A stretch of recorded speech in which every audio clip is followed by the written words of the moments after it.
the ritual begin.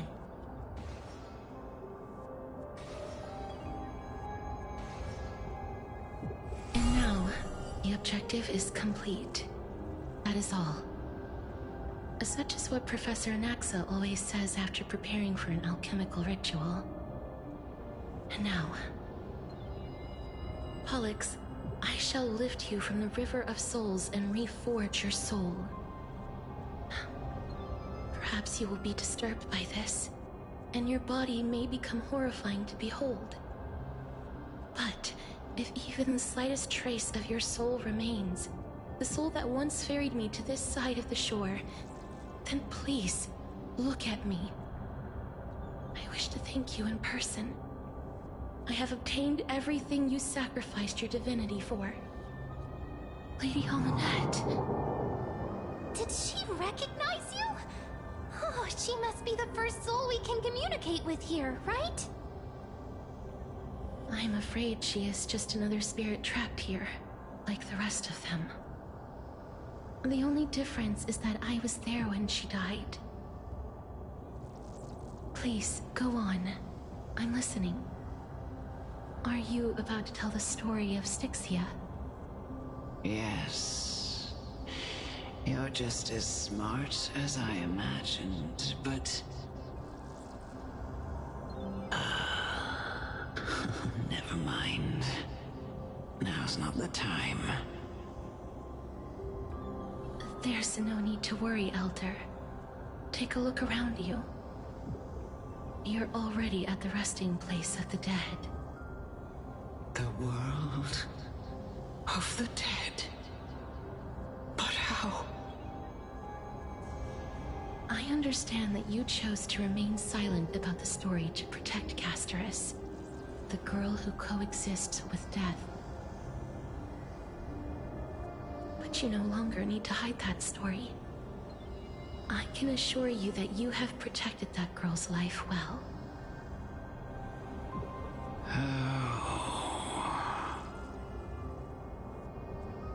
Well, in that case, let me begin.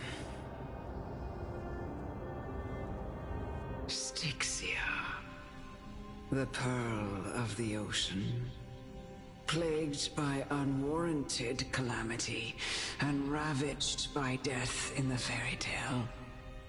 It was the first city-state to shift their faith towards death, even before Idonia did.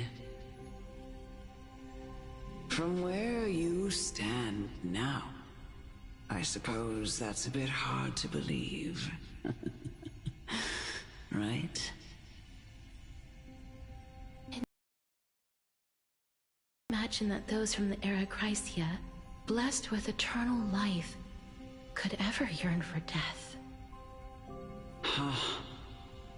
I have pondered the same question, child. But I am afraid there is no clear answer to it. Journeys and epics are only glorious and magnificent because all things eventually fade to dust. That's how someone once explained to me why death is necessary to the world. But I still can't take that as the final answer. Would a world without journeys and epics be worse off? I take it the one who spoke this line was a general, or perhaps a warrior. I, however, did find some inspiration in these words. Would you like to hear my thoughts, Casterus?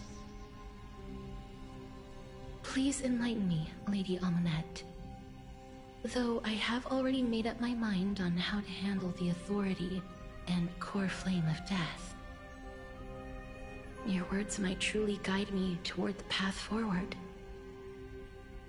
You and I are neither warriors nor generals. Therefore, journeys and epics cannot truly resonate with us. But what if I reframe it like this? What if love is not a trait bestowed upon mortals by Nestia, but a blessing from death? Love. No one ever invented the word cherish in the era when life was eternal. For all the good things in the world could be revisited endlessly, and every bond formed carried no risk of being severed. The so-called Era Chrysia was an age devoid of both virtue and sin. People did not truly live. They simply existed, going through the motions without passion or purpose, then waiting for something to happen. Perhaps the people of Styxia chose to embrace death not out of fascination with its cruel and fearsome side, but instead became fixated and obsessed with the impulses and desires tied to a finite existence. Therefore, death is not a thing of fear and desperation, but... That's right, Casterus. It is the reason we shed tears when parting ways, and also the original spark that ignited the passion of mortals. If you truly intend to deprive the world of death, then be prepared to witness it return to a state of stagnation. I understand, Lady Amunet. Our limited lifespan shapes all that we know and love. Not even the Death Titan has the right to take that away from humankind again. Nestia's love was the chrysalis of Gold's first blessing, but it most likely wasn't understood by mankind. We only learned to interpret this wonderful gift after Thanatos' arrival. If the world was bereft of death, then the Queen of Styxia wouldn't have played midwife in delivering me into this world. You wouldn't have welcomed me into Idonia, and Aglaya would never have invited me to join the Flame Chase journey.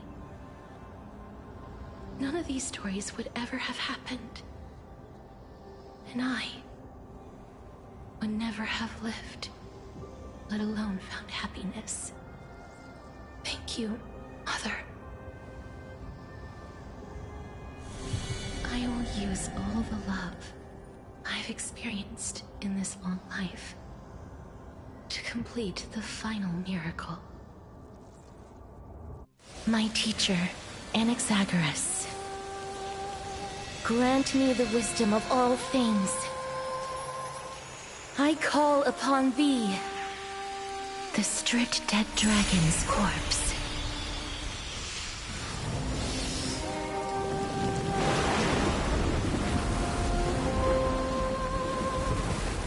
Rises from the earth, falls from the sky. As above, so below. This is the greatest power of all powers. Unstoppable in this world.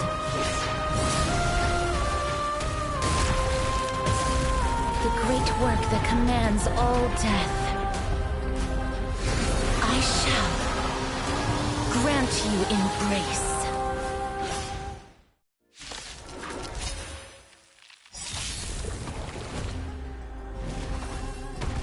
You can't kill me.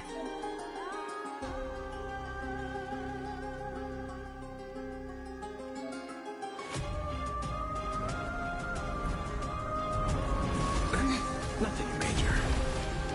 Is the girl who once saved my life truly gone? Or will you show yourself again once we eradicate this hatred and regret? Dreams of a past life are now all gone. Though life is as a speck of dust, it dances still in grace. All will be revealed. In lunar flame!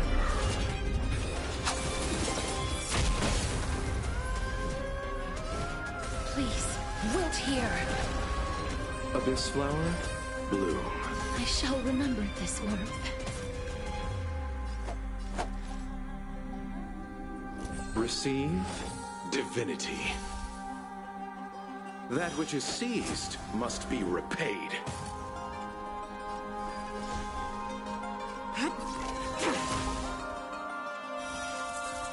A blade of moonlight.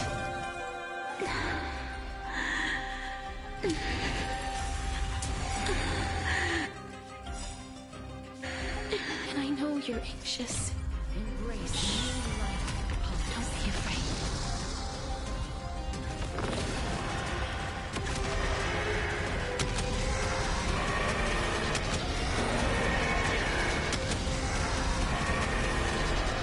I only wish that death may protect us. Nowhere to run!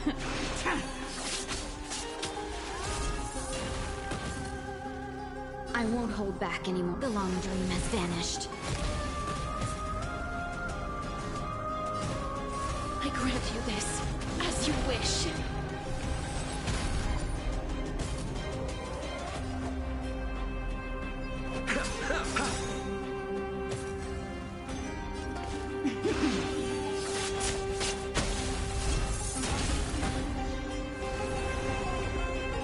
There's no more need to weep in grief.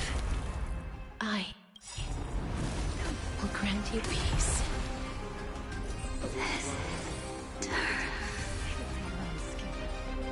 Yes, it's me.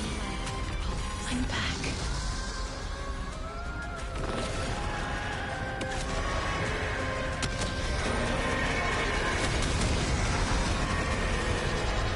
I only wish that death may protect us.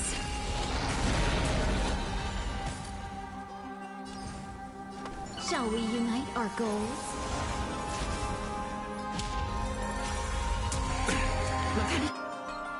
Careful. They may be moving by instinct, but there is fury welling up within them.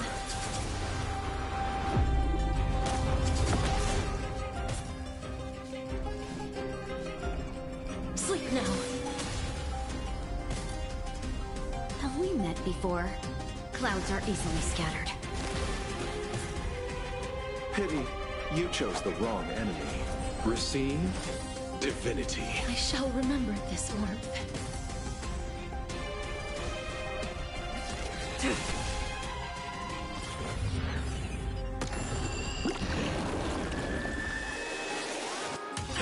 Finally, the end of it.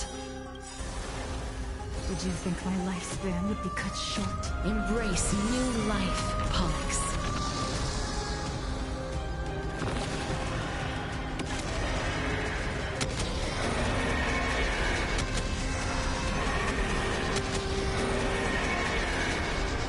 I only wish that death may protect us.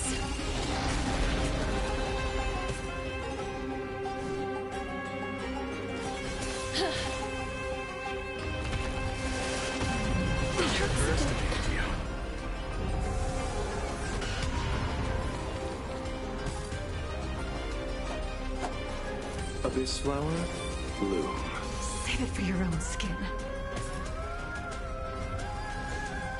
Fleeting light, roaring flood.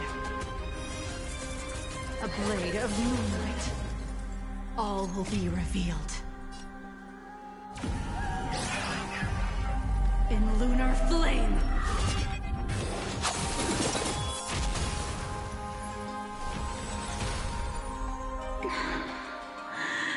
Please, don't return back to the Netherrealm.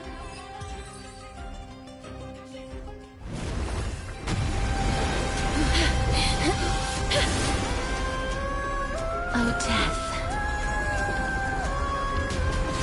Sleep in peace.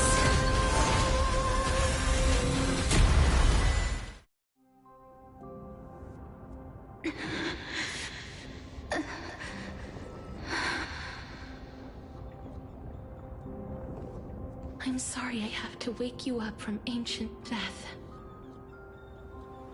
And I know you're anxious. Shh. Don't be afraid.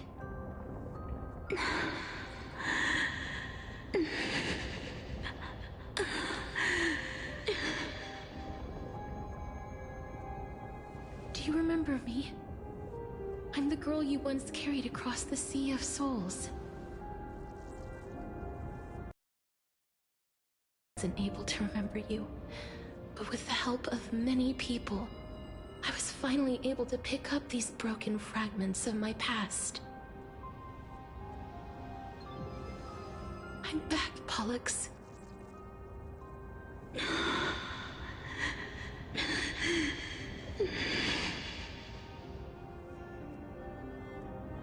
I know this might not be what you wanted.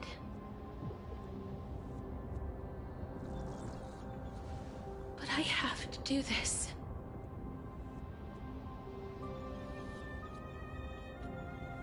So please, carry me across the Sea of Souls again and return me to the Netherrealm, just like you did in the past. Please take me to where the core flame of death rests.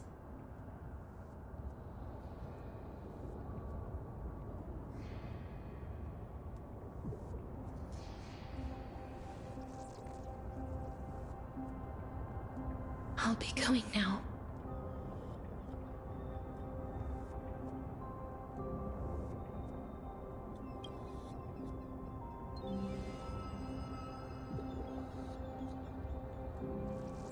They may look scary, but as long...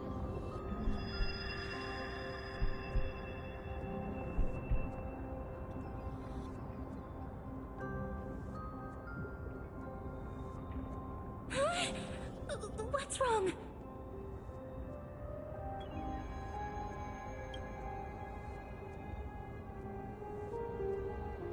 Are you... What's wrong with her? Her time is almost up. If I don't go now, I'm afraid her soul will return to Thanatos' embrace before me. What? Oh no! Is there anything we can do? Don't worry. I promised I would ask Thanatos for the Trailblazers' right to roam the Earth again. Mem, stay here and keep a close watch until I return, all right?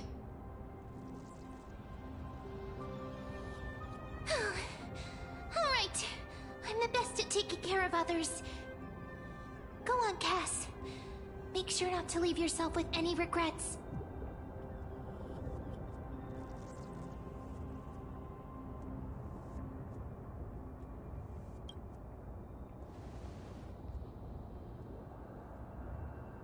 It's a deal then.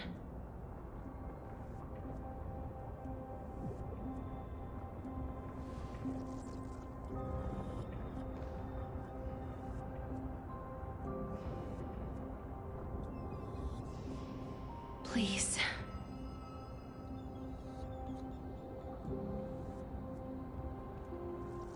Wait for me.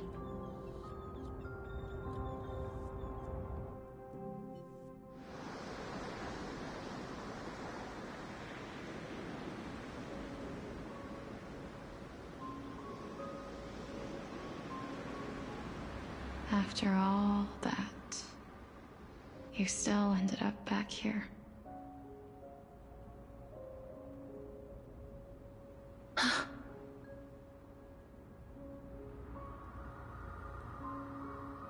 So the legends were true. The Netherrealm really is a sea of flowers.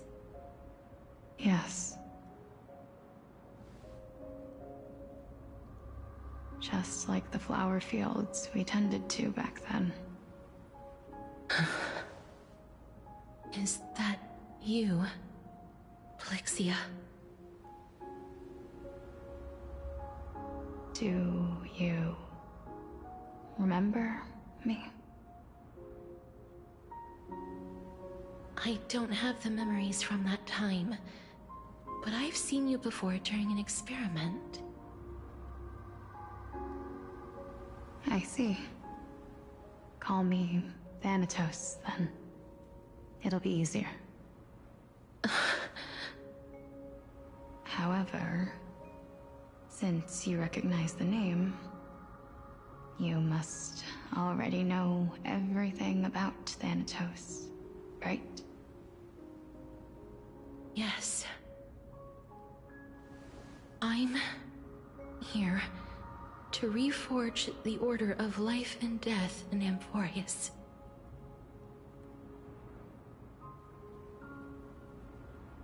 You know, my sister was a sympathetic, but rather sensitive person. Whenever she didn't want to say what was on her mind, she would avoid eye contact and look off into the distance. Just like what you are doing now. Can you tell me about the last Era Nova? What did you do, Plixia?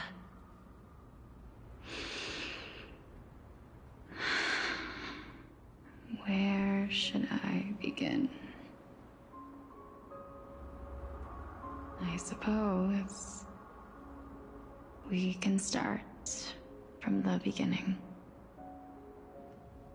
A long, long time ago, there were a pair of like-minded twins. As foretold in the prophecy, they were chosen to be successors to the god of death. But fate was cruel. The price of attaining divinity was to take the life of a family member with our own hands. That trial was indeed recorded in that memory. Then you should already know that my sister voluntarily gave up her own life, so that I could ascend as the demigod of death. But I couldn't accept that. Why did we have to kill each other for a future she'd never see herself? That's not fair. So, while weaving the laws of the new world, I shattered the forbidden bottom line for life and death. I reshaped my sister's soul and took the form of the great dragon Pollux to carry her up the River of Souls and back into the mortal realm. But our fates were already decided and manifested in unexpected ways in response to my futile actions. Aging is an unbreakable law of nature laid upon humankind, created at the same time as death. When the living die, their souls will meet Thanatos, who would determine where every soul goes. If the Reaper raises their left hand, the soul is granted death and allowed to enter the Netherrealm to await reincarnation. If they raise their right hand, the soul is rejected by the Netherrealm and returned to the mortal realm to continue walking the earth. That's why the Hand of Shadow can only lay down judgment and not embrace another being. Yes. Death was originally a pair of hands, but they were split in twain when we reached the mortal realm, never to touch each other ever again. The half of Thanatos that represents life, the undying human who grants death, that was the curse I forced upon you. Then, what about you? As the half of Thanatos representing death, I shoulder the fate of defying death. I died the moment I entered the world of the living. From then on, my Titan also no longer existed in this world. The cycle of life and death stopped. Souls were denied their audience with death, and were left stranded within an ever-rising river of the dead. What irony. My selfish desire to save your life gave you and the world a fate far worse than death instead. Then, what was left of my reason was left behind in the Netherrealm, where I've been taking care of these flowers day after day, until there is now a sea of them, all while mulling over the subject of death, parting, and loneliness.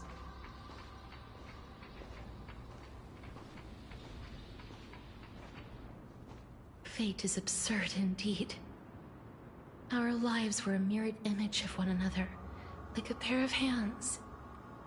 Even so, we arrived at the same destination. We walked different paths, yet experienced the same pain. I had hoped that maybe you would at least have a good life in this cycle. I'm sorry. I lived my life well. It didn't go to waste. As far as I'm concerned, you did nothing wrong. Even though I forced the authority of granting death to humanity upon you, a total stranger. Too many responsibilities were forced upon me in the course of this long journey. I was once lost, even upset. But I realized recently that if it weren't for your blessing, I wouldn't have understood the source of these emotions, nor would I have realized my purpose. I wouldn't have made it here to reunite with my missing half. And we wouldn't be discussing our past while sharing the same view of this landscape. I wouldn't have understood the meaning of our existence. The meaning of our existence. This sea of flowers blooms on dead land, because we sowed it with the seeds of our separation and watered it with our tears of loneliness. Yes, the only thing death is allowed to create are flowers that bloom from blood and tears. That's why Thanatos cannot create living beings at will. Nor can the hand of shadow determine a person's remaining days. Because the life and death of mortals should never be dictated by another's will. Are you saying there's no point in Thanatos' existence? No. No single being can bear the scales of life and death on their own. Not even a god. Life and death weigh equally heavy. We both know that now, don't we? You, too, must have had a difficult life. We've taken quite the ridiculous journey together, haven't we? I had a feeling, even back then, that we would meet again one day. Not to embrace one another after a long separation, but to come in search of retribution.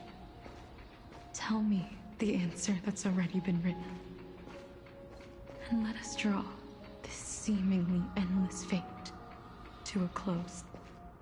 It's been far too long. I've waited here for centuries, watching day after day as desperate spirits are denied by this lonely wasteland. I always hoped I would see you among them. But I was also afraid of seeing you. I didn't know how I could possibly face you again. But more than anything, I was afraid that you might have forgotten all about me. I know. But don't you see, Polixia? I made it back anyway. You don't have to shoulder death's authority on your own anymore. It was always meant to be held in two hands anyway.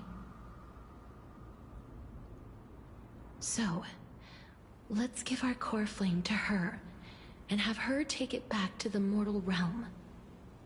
Give humanity back their cycle of life and death. Our responsibility as Thanatos was never about picking out favorite souls. We were only meant to watch over life. Let's tend the field together, and create a warm sea of flowers for all the souls to come.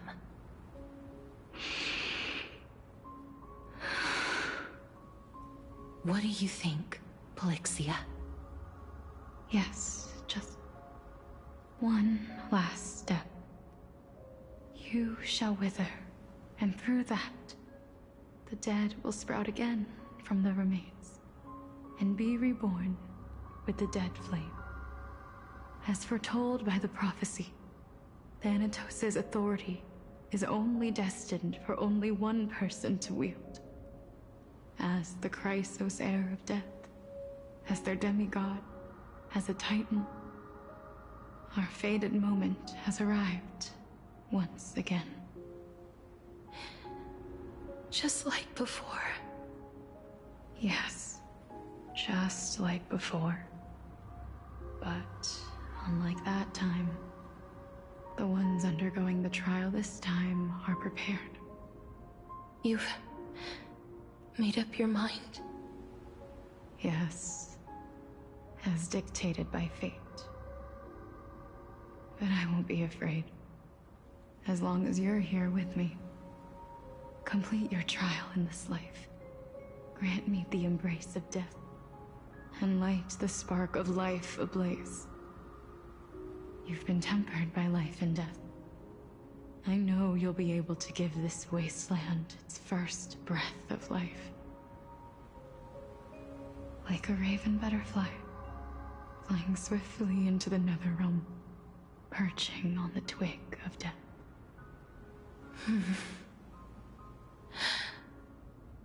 I will. After this, I will remain permanently in the Netherrealm. The River of Souls shall return here and rain down from the sky, scattering souls across the earth. The cycle of life and death will flow once again. This sea of flowers you sowed shall bear countless joyous or sorrowful souls, and bloom evermore.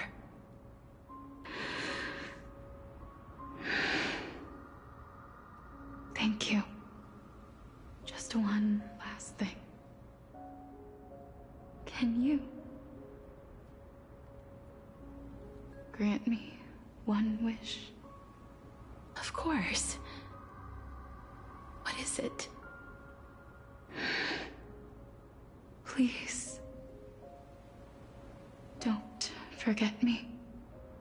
I promise you, when we meet in the next world, even if I have endured another reincarnation,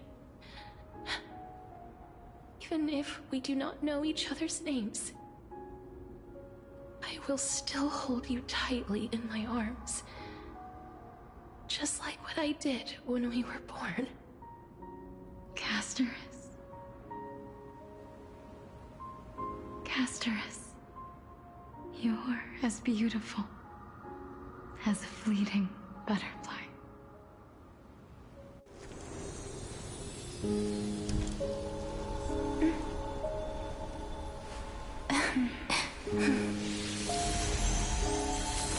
I will bring rest to death.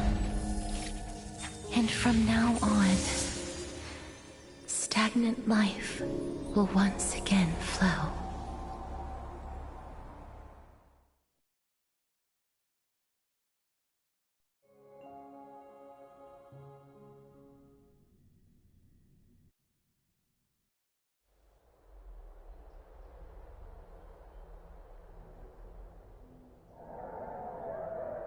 time flies. In the blink of an eye, the 15th entry hour is already at hand. When this farce is over, your soul will be placed on the scales of life and death. Are you ready? No need to ask so many times. Of course I am. Then why do you drag your feet? Is your fear of crowds holding you back again? I simply find them too noisy. Paying attention to conceited fools like them would be an utter waste of my time. Such harsh words. As I see it, you are no less arrogant than they are. I couldn't agree more. Oh. I did not expect to hear that from you. Are you not going to refute me? I know myself better than you think I do. At the very least, better than a stowaway like you. And they say men whose ends are nigh have but kind words. Well, that is exactly why I chose you. Should I thank you for the compliment? The hour of the trial has come. Do you have an answer for me? And how will you prove the veracity of your argument? I suppose there is no point in putting this off any longer. Do you recall where we stopped the last time? You were saying that Amphorius's history is cyclical. Indeed. The demigods that bear the core flames eventually become the new titans at the world's end. Remember what happened on the Holy Mountain? Calypso, Naias. As their destined ends approached, one by one they left this world, leaving only the twins, who are fated to succeed death. Unfortunately, while their journey is consistent with ours, you and Calypso, as well as Nikador and Naias, act as supporting evidence. I can only come up with a rough sketch for my theory of a cyclical history. For all the pains I took to reach this point, I had already lost hope of ever obtaining definitive proof. After all, the past is in the past. Proving that we are the legacies of heroes of the past is a hopeless endeavor. That is, until I met a girl named Polixia and her sister. If Castorus was truly sent from the past to the present for the Titan's self-serving reasons, then having lived through 2 cycles, and with Styxia as the pivot, she will no doubt be the link to connect all of this together. If the Twins of Death can bridge 2 cycles to reunite at the shores of the Sea of Souls, then my hypothesis will no longer be just a hypothesis. And you too will get the answer to your question. Well, that is all well and good, but how can you be so sure? If there is even the slightest error in your hypothesis, the girl will be shattered. It matters not. The most important quality a scholar must possess is foolhardiness. If you are overly cautious, then you'll never have the gumption to make the first step, and change will never come. Besides, I, Anaxagoras, am destined to overturn this farcical world. Come, let us go and teach those pathetic worms one final lesson.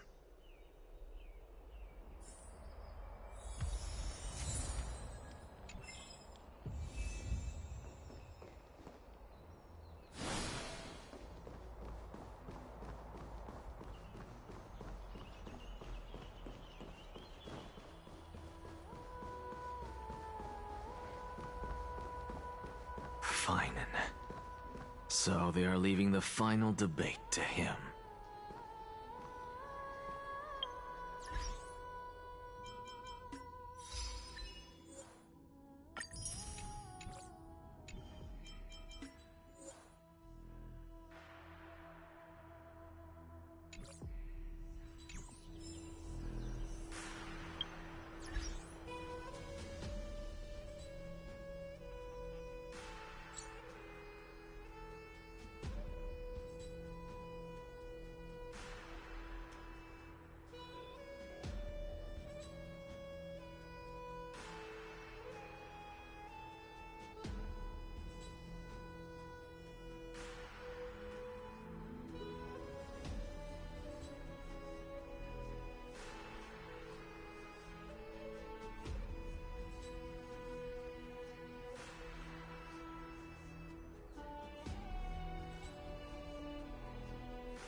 Let those Chrysos heirs who started this terrible war hear you.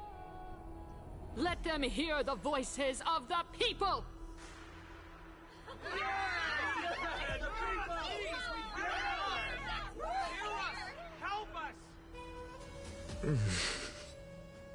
As always, that woman knows how to stir up a crowd. Professor Anaxa, I thought you'd pass on this. Everyone must cast their vote, or this assembly would serve no purpose. Prof, do you truly think it's wise to entrust the fate of the world to an assembly like this? Akama has stood strong under this system for 1,000 years. It stands to reason that there is purpose in its existence. But that is not what you're asking, is it? What you really want to know is Aglaya making the right decision in entrusting the fate of the world to you? Nothing ever escapes you. I didn't spend all those years teaching you for nothing. Most people only take 4 years to graduate, if I recall. To tell the truth, I feel like I'm on my way to an execution chamber instead of a podium. So, do you have an answer to that question? No, I don't. I thought so. Because that question is not yours to ask in the first place. Is Aglaya entrusting the world to you the right decision? Don't make me laugh. That is a question that woman must answer herself. Why are you fretting about this on her behalf? Or have you been seeing yourself as her pawn all this time? Listen up. I'll say this only once. Flip your perspective around and ask yourself this instead. What should I do to ensure that the world doesn't stray from the correct path? That is what you should be thinking about. You still have time, so give it some thought. Oh, and don't bother telling me the answer. Tell it to those begging for salvation from the gods. Got it. Thank you, Professor Anaxa. That's Anaxagoras to you. Who will you be voting for? That'll depend on how well you perform. May Circe safeguard your thoughts.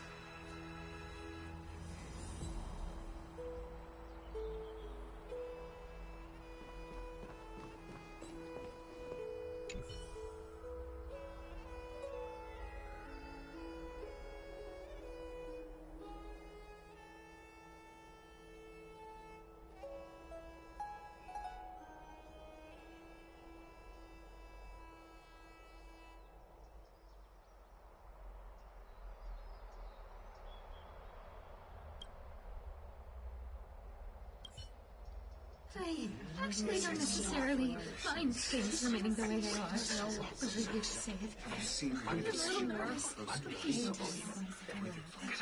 Thank you. Elders and citizens, silence, if you please. As the Theoros, I present to you Phinin of Ides Elysiae, virtuous citizen of Akima, and the last speaker of the Assembly. Much obliged, Lord Lycus. I remember him. He's the penniless lad working for Aglaya. Where's Lady Goldweaver? Why is she sending this guy to give the last speech? Is this really the end of the Flame Chase journey? Can this dude really face down kindness? I actually don't necessarily mind things remaining the way they are. The way you say it. By Kefali above, dear citizens of Akima, as you look upon me, so too do I see you.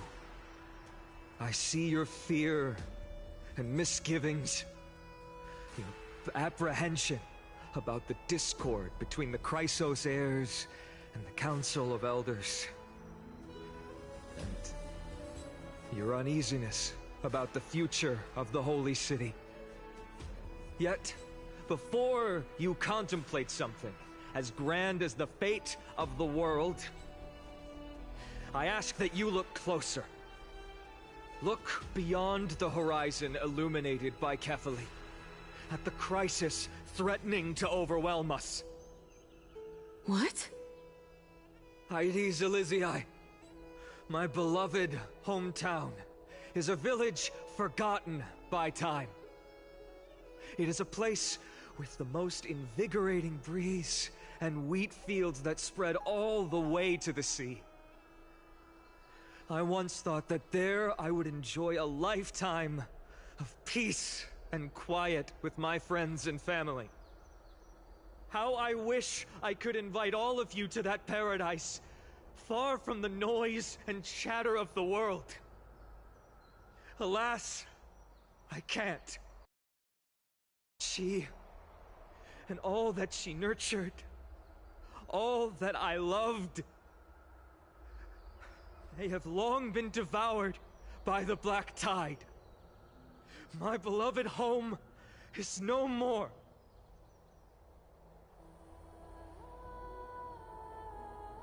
I will never forget the day the black tide struck. My father, Hieronymus, fought with a broken sword to his last breath to protect his child. My mother, Aldada, she was ripped apart by monsters. Also, I might live to stand before you here and now. Galba, he was a hunter. But in the end, those arms that once drew a bow instead embraced Piso, his beloved son, as they both breathed their last. Pythias, the teacher, risked her life to save her students, but a burning beam fell on her, crushing her. And what of Livia, her daughter? Did she make it out alive? No, she didn't. Livia, Piso, and so many other children. My childhood friends. They were all swallowed by the black tide and turned into monsters. They kept saying the same thing over and over. Even up until the final moment, I finally steeled my heart and granted them eternal peace with my sword. Why, Finan? Aren't we the best of friends?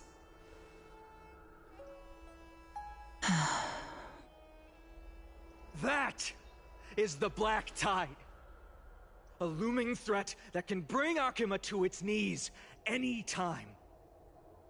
Kindness may have promised that with the 3 Titans of Calamity gone, Akuma will return to an era Chrysia once more, but much as it pains me, I must disappoint you.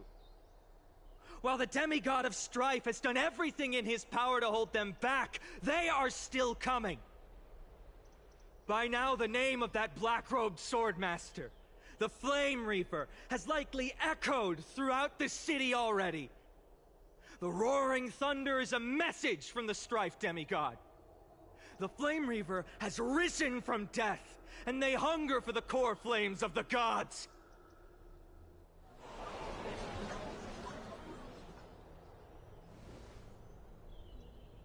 Lies! If such a powerful enemy is indeed approaching, why is Akuma still a picture of peace? Exactly!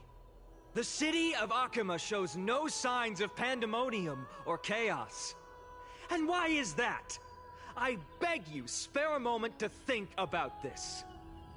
Are we able to stand here and hold this assembly in peace today because the danger has passed? No! This peace we enjoy is no gift of fate. We are able to stand here today only because the Chrysos heirs have stepped up and shielded Akuma from calamity. With her golden threads, Aglaya has preserved and continues to preserve these idyllic days that all of you hold dear. The Council of Elders claims that Aglaya will one day forsake the people because her divinity is eroding her body and soul. But ask yourselves this. Rather than offering her aid and support, why do they choose to watch and push Akuma away from the Flame Chase journey? The answer that no one can bring themselves to speak of. A truth stained in blood and buried in greed, fear, and vanity. Allow me to lay it bare before you. It is because the Council of Elders, which bears Akuma's history and honor, along with this citizens' assembly we once took so much pride in, are now infested with vermin.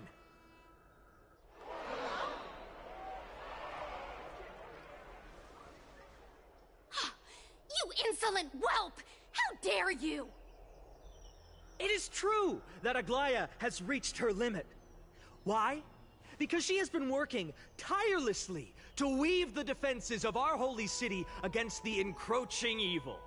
All while these vermin are making up baseless accusations about her and scheming in the shadows. Not once has she ever failed Akuma. Yet these vermin attempt to tear her apart, tarnishing her name with unfounded allegations. She may have been blessed by divinity, but hasn't her heart always stayed true to humanity? They attempt to mislead you and reduce this assembly to a crude standoff between gods and humans, but citizens of Akuma. Once more, I implore you to open your eyes and look at those around you. Examine them closely. Beneath all that finery, do you see the good heart of a human? or the poisonous glands of a pest. Make your judgment, then turn your gaze to the demigods, whom so many of you regard as cold and merciless. Do you not see the light of humanity in them? And those who wear the mask of humanity, yet utter only hurtful, slanderous words. Can you not see that their souls have been corrupted by power?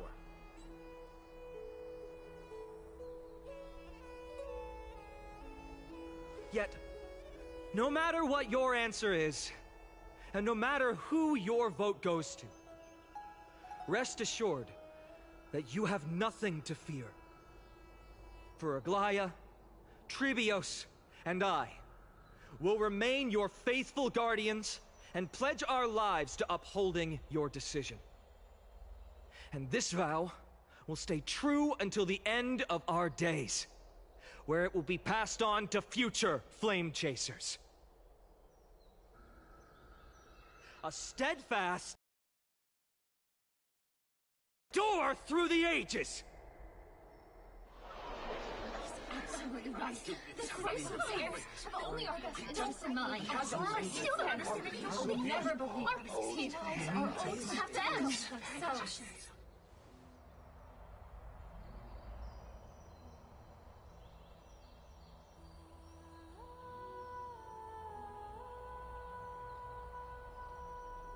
At the present time, on the scales of Talentum, those who call for the continuation of the Flame Chase journey, and those who demand its suspension. Each faction holds an equal share of votes, resulting in a perfect balance. As expected. This is the moment when the Flame Chase journey is the closest to its end. And now, it's your turn to vote, Lord Anaxagoras. Is there anyone else who hasn't voted? No, you're the last. Cast your vote with care, for your decision will break this impasse. I have long since made a decision. Very well. May you bring much needed change to this farcical world.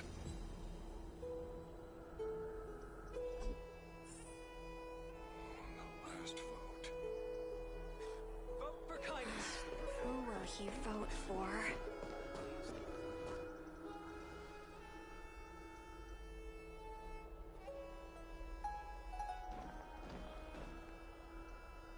You've done well, Finan.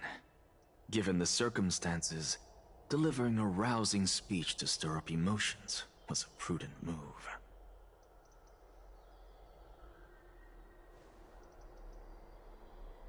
Thank you all for your patience. On behalf of the 7 sages of the Grove of Epiphany and the scholars of Amphorius, I, Anaxagoras, am ready to cast my vote. But before that, in the interest of fairness, Lady Goldweaver, I pose a question to you before all who are gathered here. Will you, as Finan has promised, stand by the decision made in the Assembly, regardless of outcome? In the interest of fairness, I make no promises, lest it should influence your decision. Very well. I thank you for your honesty.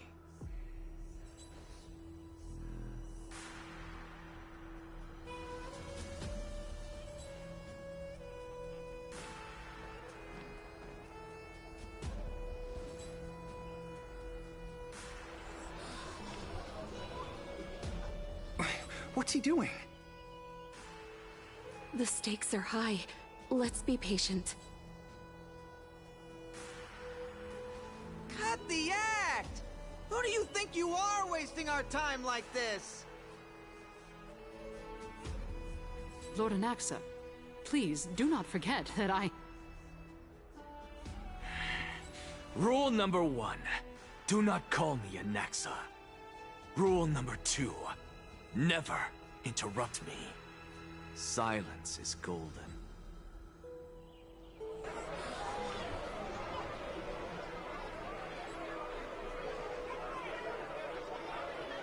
Just vote already. What are you waiting for? Your vote. Cast your vote. Cast your vote.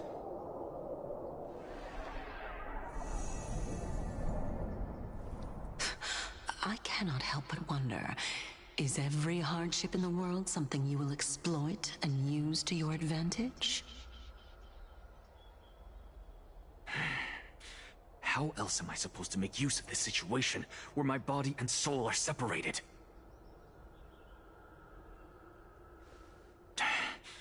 Oh, Circes. Or should I say Calypso. Accompany me on this final journey. Let us journey to the Netherrealm and see how she will substantiate the answer to your question and validate my decision. We need only to follow the sound of the tides.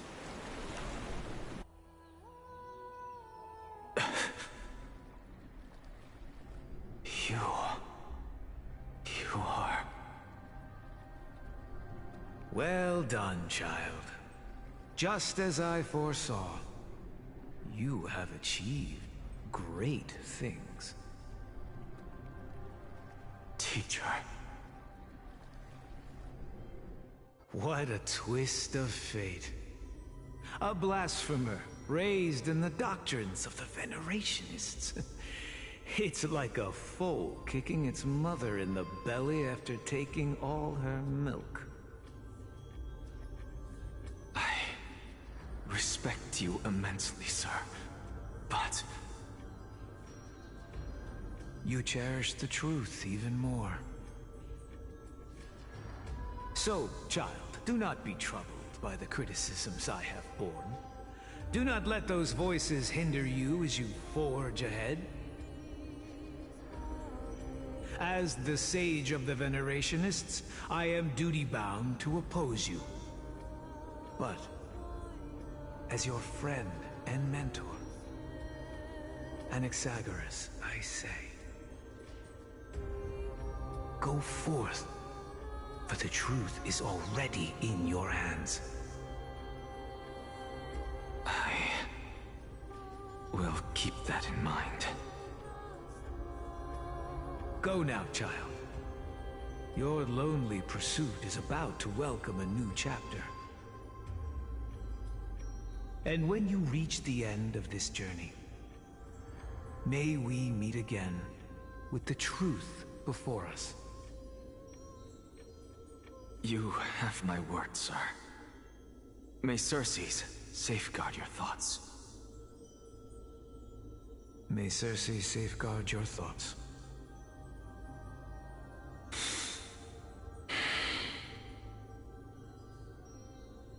You are right, Empedocles. My lonely pursuit is about to welcome a new chapter. I must be on my way now. May we meet again with the truth before us, Empedocles. What are you waiting for? Just cast your vote. Silence! Silence, everyone! Behold, Circes, here at the center of the world, I shall write the final step of my proof. For this place is but one step away from the truth.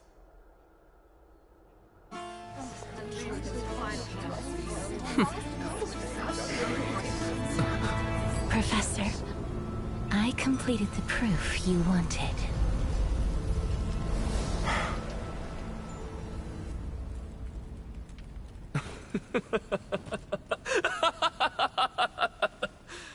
Thank you, Castorus. The answer is plain as day. My vote goes to the Flame Chase journey and nothing else! I have deciphered the truth of this world!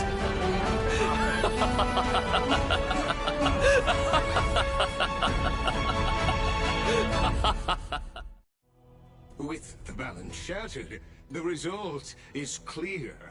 By Kefali and Talenton above, as the Theoros, I have observed. No! Lygus, you can't! Onyxa, what have you done? Have you lost your mind? I hope you are prepared for the harsh punishment awaiting you. Mark my words, I will make sure that clever head of yours never forgets the price of betrayal. Have you forgotten? I told you that happens to be one of my rare talents. You put on such a grand performance, just to aid their preposterous flame chase journey? Performance? No, you are quite mistaken. I may be paranoid by nature, but I've always been known for my honesty. If you really understood me, Lady Kindness, you'd realize that I never had any interest in your pathetic little game of politics. Factions, standpoints, they are jokes in my eyes. I have never once switched sides. Because I, and I alone, am the truth. Lady Kindness, with all the citizens here as witnesses, we should honor the spirit of democracy and respect the decision of this assembly. I have observed that Akama has chosen her destiny. This citizens' assembly has resolved to continue the flame chase journey. This resolution shall be put up on the Wall of Heroes, such that all citizens are aware of the city's way forward. You! It seems not everyone is ready for the assembly to end. Very well. Let me entertain you for a little longer. By your leave, Lord Lygus. Interesting. Elders and citizens, your attention, please. Stay for a moment more, if you will.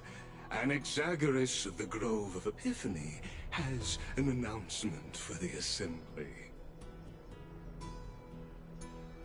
What is this performer up to now? Flame chase journey. You think he'll continue? I don't know. So apropos. Still. Just moments ago, all of you made a decision on the fate of Amphorius. As a supporter of the Flame Chase journey, it pleases me to see the choice you have made. But I regret to say that I still harbor doubts about this outcome. Thus, I hereby challenge this resolution. Tell me, who among you dare swear to Kefali's name that Era Nova will truly welcome the fairy tale ending that the Chrysos heirs have promised? A beautiful new world free of calamity and madness? Nonsense! That's impossible! What is he getting at? Of course not! Not even for a second. No one? Must I pick somebody to answer? Very well. You, the one acting so wise and profound, in front of all present here, do you dare swear that it will happen for sure? No? Fine. Next. You, the one with ignorance written all over your face. Yes, you. Do you dare swear by it in front of the Titan? What are you trying to do? Useless. Your turn, then. With that smug look of yours, You must be confident that the Flame Chase journey is the best course to take, right? Hey! Mind your tongue! So, no one? I see. In that case, Finan, answer me this. Your speech was filled with such passion just now. How confident, then, are you in making this promise? Professor, what are you doing? Let him continue with his performance.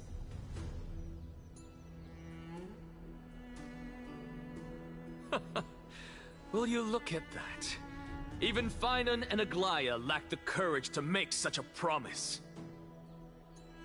And what's even more absurd is that no one but I can promise you this new world. And yet, the Assembly passed the resolution anyway.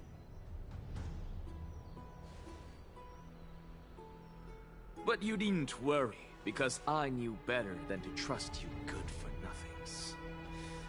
That is precisely why I am here today. To give you one final lecture. Now listen up and listen well.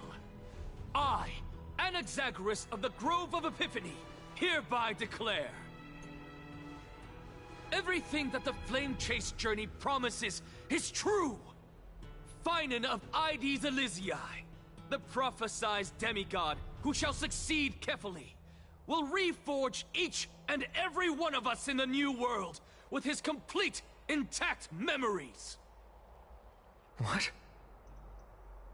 The core flame-bearing titans were the Chrysos heirs of yesterday, and the Chrysos heirs who carry the core flames today will become the titans of tomorrow.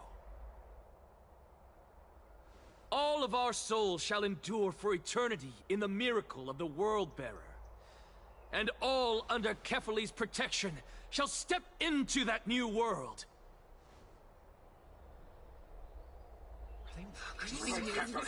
This is pure blasphemy! It's impossible! What? Are you saying that we must bow down to you and worship you, even in our next lives? Enough, you blasphemous imbecile!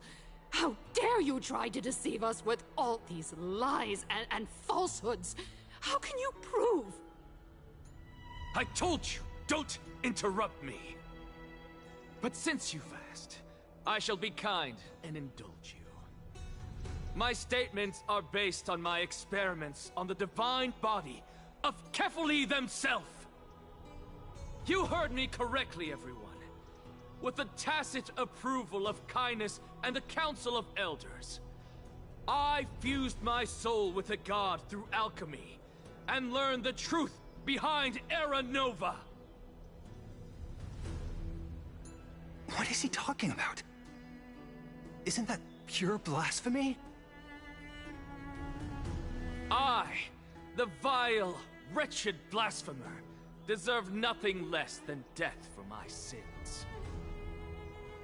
And the Council of Elders, which granted me consent and aided in committing this atrocity, should face punishment alongside me! By the gods! Even Kindness has betrayed Akuma! The camera's on. We're carefully involved.